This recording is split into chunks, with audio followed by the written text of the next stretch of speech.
ATM के सामने एक बुजुर्ग माँ खड़ी थी। उम्र के बोझ से उनका शरीर झुक गया था।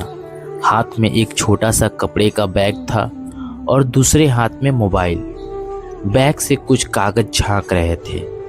मैं एटीएम रूम में जाने ही वाला था कि अचानक उन्होंने मेरा हाथ पकड़ लिया। उन्होंने पूछा, बेटा क्या तुम पैसे निकालोगे? मुझे लगा शायद कुछ मांगेंगी। मैंने कहा, जी बताइए क्या बात है। मेरी सोच गलत साबित हुई। उन्होंने कहा, बेटा क्या मेरे लिए भी कुछ पैसे निकाल दोगे? मुझे उस कमरे में जाने में बहुत डर लगता है। मुझे पैसों की बहुत ज़रूरत है। मैंने कहा, आइए अंदर चलते हैं। वह बोली, नहीं बेटा, मैं उस ठंडे कमरे में नहीं जा सकती। मैं बाहर ही खड़ी रहती हूँ। तुम पैसे निकाल लाओ। ये लो मेरा एटीएम कार्ड और उसका पिन है 1212। मैं हैरान रह गया। कोई इस तरह अपना एटीएम पिन भी बता देता है? मैंने कहा, माँ यह पिन किसी को नहीं बताते। वह मुस्कुराकर बोली, तो क्या हुआ? क्या तुम ज़्यादा पैसे निकाल लोगे? मैंने कहा, नहीं ऐसा नहीं है। अच्छा बताइए कितने पैसे निकालने हैं? उन्होंने कहा, सिर्फ 9,000 रुपये। तभी मेरे मन में एक बुरा ख्याल आया। मैंने 9,000 रुपये करके 3 बार पैसे निकाल लिए।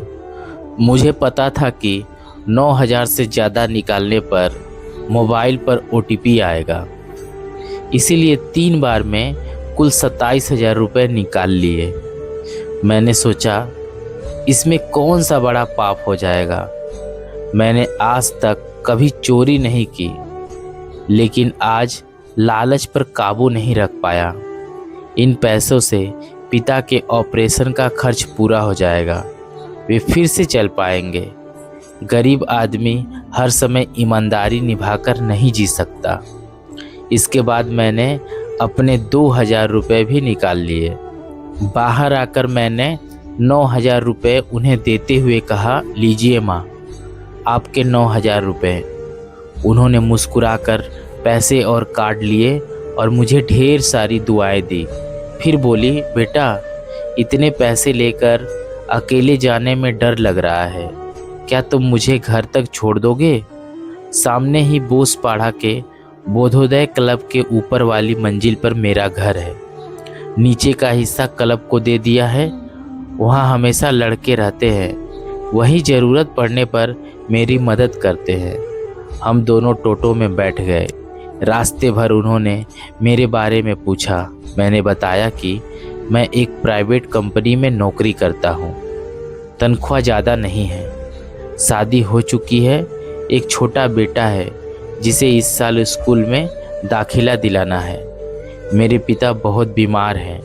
नसों की बीमारी है। डॉक्टरों ने कहा है कि कोलकाता में ऑपरेशन होगा तो वे फिर से चल पाएंगे, लेकिन ऑपरेशन में 20,000 रुपये लगेंगे, जो मेरे पास नहीं है। थोड़ी देर में हम उनके घर पहुंच गए। मैंने कहा, अच्छा माँ अब मैं चलता हूँ। उन्होंने कहा, ऐसे कैसे? मेरे घर आए हो और कुछ मीठा खाए बिना ही चले जाओगे? ऊपर चलो। हम ऊपर गए। नीचे क्लब के लड़के हमें देख रहे थे। दरवाज़ा एक लड़की ने खोला। मैंने सोचा अभी तो कह रही थी कि अकेली रहती हूँ।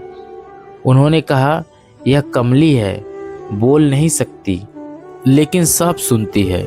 घर का सारा काम यही करती है, बस एटीएम से पैसे नहीं निकाल सकती। मुझे बैठक में बैठाकर वह अंदर चली गई। कमली मेरे सामने मिठाइयाँ, काजू और किशमिश रख गई।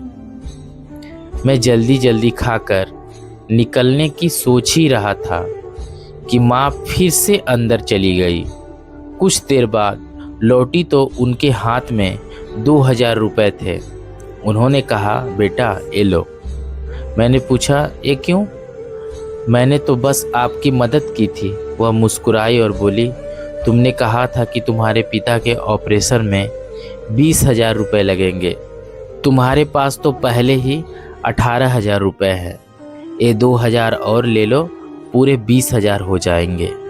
मैं स्तब्ध रह गया। वह बोली, जब तुमने 3 बार 9-9 हज़ार रुपये निकाले तब मेरे मोबाइल पर लगातार 3 मैसेज आए। मैं एक रिटायर्ड शिक्षिका हूँ, मूर्ख नहीं हूँ। मेरे पति कॉलेज के प्रोफेसर थे।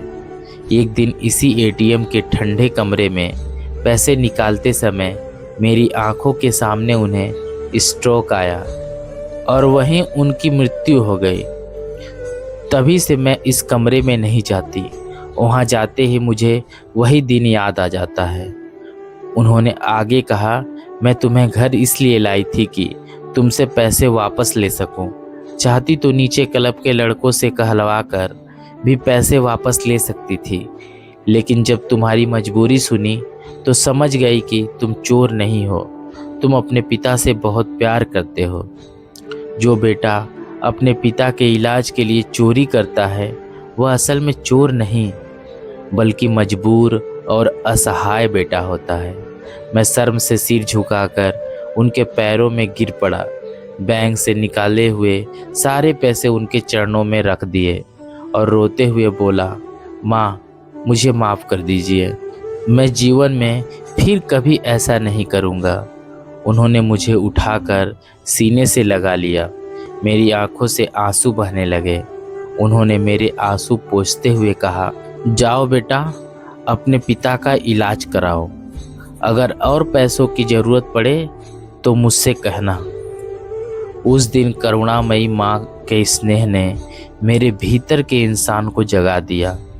मैंने उसी दिन प्रण लिया कि जीवन में फिर कभी कोई अन्याय नहीं करूँगा। पाप कभी छिपा नहीं रहता। लेख संकलित।